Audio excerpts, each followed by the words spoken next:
Hello my lovely subscribers. जैसा कि आप सभी जानते हो कि कई महीनों से मैंने कुछ भी नया नहीं अपलोड किया है क्योंकि मेरे कुछ पर्सनल रीज़न्स थे। और इससे पहले जो मैंने ड्रामा अपलोड किया था उसमें स्ट्राइक भी आ गई थी। तो आपने देखा होगा कि उसमें मैंने फ़ोटोज़ नहीं अपलोड किए हैं, ओनली वॉइस है।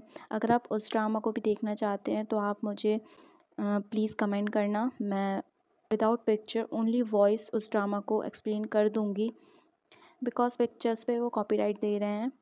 बट मैं आपके लिए एक नया ड्रामा लेकर आ गई हूँ। आई रियली होप कि आपको ये ड्रामा भी उतना ही पसंद आएगा जितना आपको बाकी के सभी ड्रामास पसंद आते हैं। ड्रामा का नाम है डूना। ये ड्रामा एक फ़ीमेल के पॉप स्टार पर बेस्ड है, जिसमें दिखाया जाता है कि कैसे एक ऑर्डिनरी लड़की अपने सपनों को पूरा करती है और फिर एक दिन वो सपनों की रोशनी इतनी तेज़ हो जाती है कि वो उसे चुभने लगती है। वो अपनी उस लग्जूरियस लाइफ को छोड़कर एक ऑर्डिनरी ज़िंदगी जीना चाहती थी।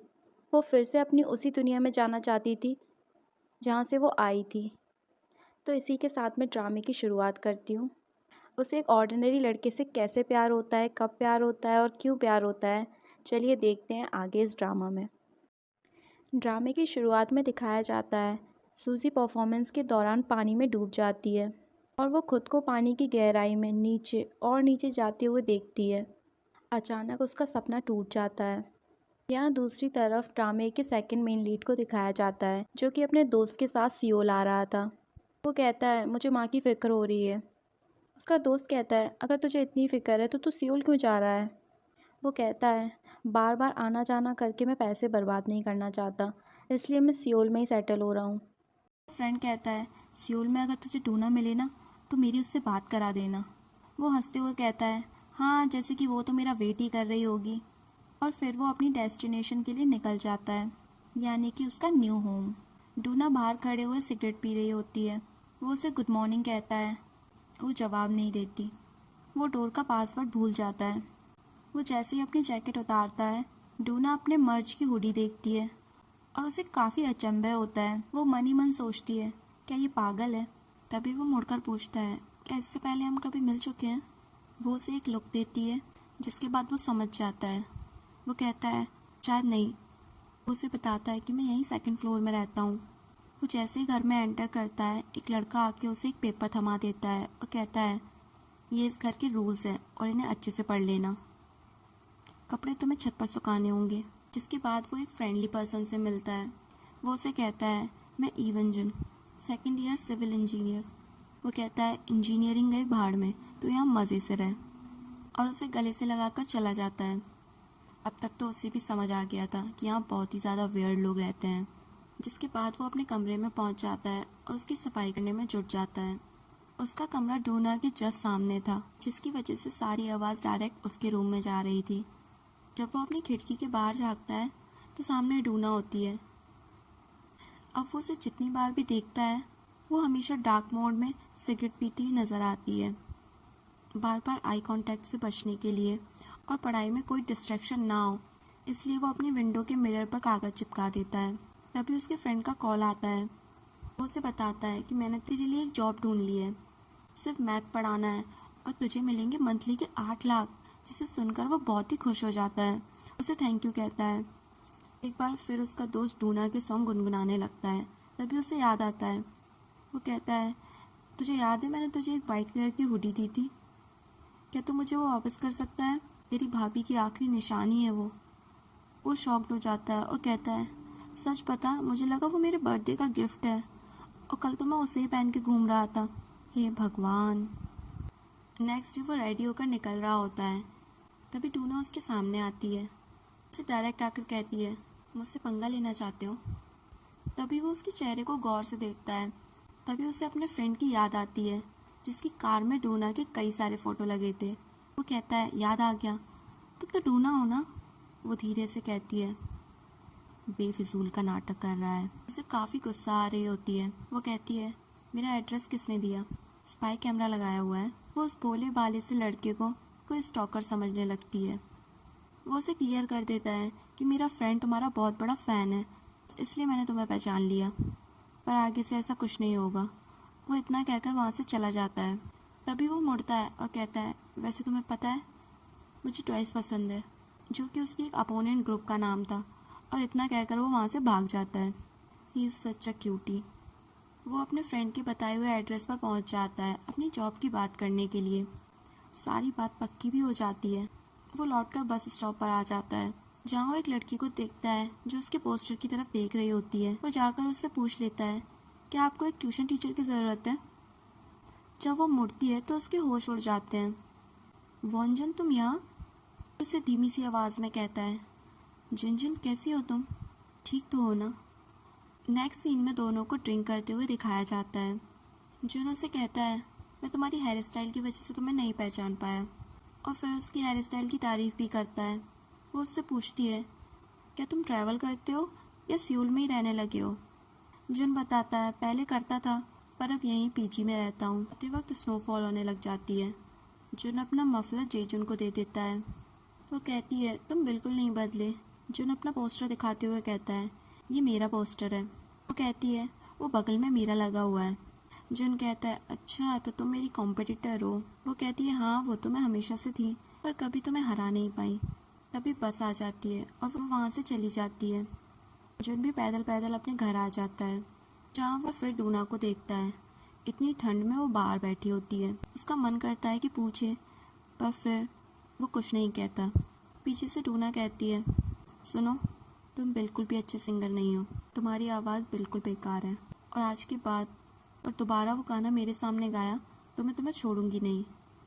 इतना कहकर वो वहाँ से जा रही होती है। ठंड की वजह से वो चक्कर खाकर गिर जाती है। उसके होंठ सफ़ेद हो जाते हैं। जिनको कुछ भी समझ नहीं आता, वो एम्बुलेंस को कॉल करता है। डूना की आंखें हॉस्पिटल में खुलती हैं। वो वहाँ जुन को देखती है। जुन कहता है, तुम उठ गई? नर्स तुम्हारे गार्डियन के बारे में पूछ रही थी। वो कहती है, मेरा कोई नहीं है, और अपने फ़ोन को ढूंढने लगती है। वो उसे उसका फ़ोन देते हुए कहता है, अपने मॉम डैड को बुला लो। वो कहती है, मैंने कहा ना कोई नहीं है। जुन एक बार फिर कहता है, तो फिर मैनेजर को बुला लो। वो चिल्ला के जवाब देती है, मैंने कहा ना मेरा कोई नहीं है। जुन घबरा कर पर्दा लगा लेता है और कहता है, अरे ये हॉस्पिटल है, तेज़ आवाज़ में मत बोलो। नर्स एक बार फिर आ जाती है। लीडूना, आपका गार्डियन कौन है? जुन घबरा जाता है कि वो फिर चिल्लाएगी। वो कहता है, इनका गार्डियन मैं हूँ, आप मुझसे बात कीजिए। नर्स उसे लेकर चली जाती है। पीछे से डूना सब कुछ सुन रही होती है। नर्स उसे बताती है कि आप उन्हें ठीक समय पर ले आए, उनका बॉडी टेम्परेचर काफ़ी घट गया था। ध्यान रखिएगा, उनका सर, पैर और हाथ हमेशा गर्म रहने चाहिए। जुन पूछता है, कोई सीरियस प्रॉब्लम तो नहीं है ना? कोई और टेस्ट कराने की ज़रूरत तो नहीं है ना? वो उनसे पूछता है, जो मोबाइल चार्जर मिल जाएगा? डूना उसे दूर से ही देख रही होती है कि कैसे वो उसकी एक छोटी छोटी बातों पर गौर कर रहा था। वो एक काली पॉलीथिन उसके सामने कर देता है और उसमें से सॉक्स निकाल कर कहता है, डॉक्टर ने पहनने को कहा है। डूना कहती है, तो पहना दो, तुम तो मेरे गार्डियन हो ना। सॉक्स पहनाते वक्त उसे काफ़ी अनकंफर्टेबल हो रहा था। क्या तुम पैर उठाओगी? वो अपना पैर उठाकर उसके पैर पर रख देती है और कहती है, क्या नॉर्मल सॉक्स नहीं ला सकते थे?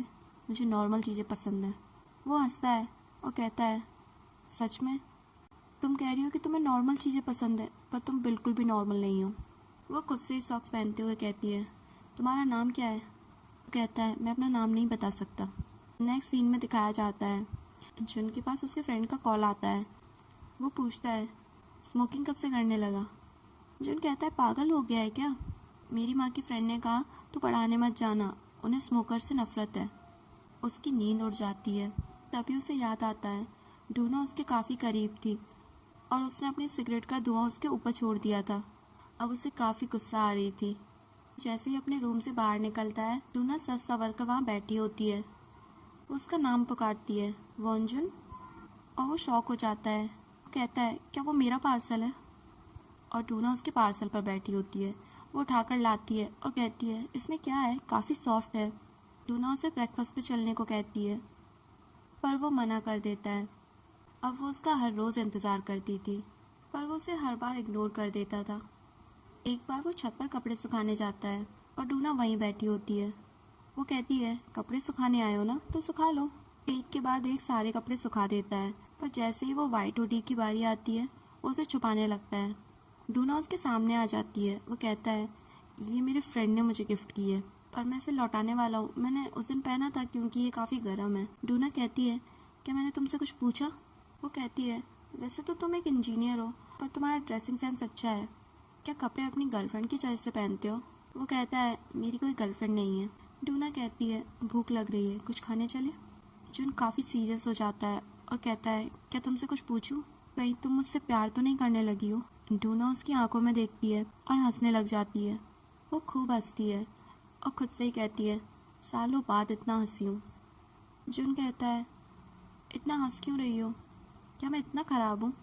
वो कहती है दोस्ती करोगे? मैं तुम्हारी दोस्त बनना चाहती हूँ। वो कहता है फर्स्ट फ्लोर में लड़कियाँ रहती हैं, उनसे दोस्ती करो। डूना कहती है ये पूरा घर मेरा है। फिर तो तुम काफ़ी अमीर हो, तुमसे दोस्ती करनी पड़ेगी। वो उससे उसका नंबर मांगती है। वो एक बार फिर मना करता है। वो ये कहते हुए चली जाती है कि अगर किसी स्टॉकर ने मुझ पर हमला कर दिया तो उसकी जिम्मेदार तुम होगे। नेक्स्ट डे वो अपने कॉलेज पहुंचता है, जहां दूर से उसकी फ्रेंड भी उसे हाय करती है।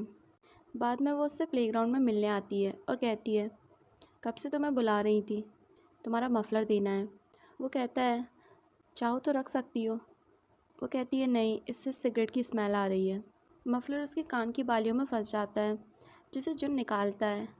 बाद में उसकी फ्रेंड्स आती हैं और कहती हैं वो कौन है बताओ ना, काफ़ी हॉट है।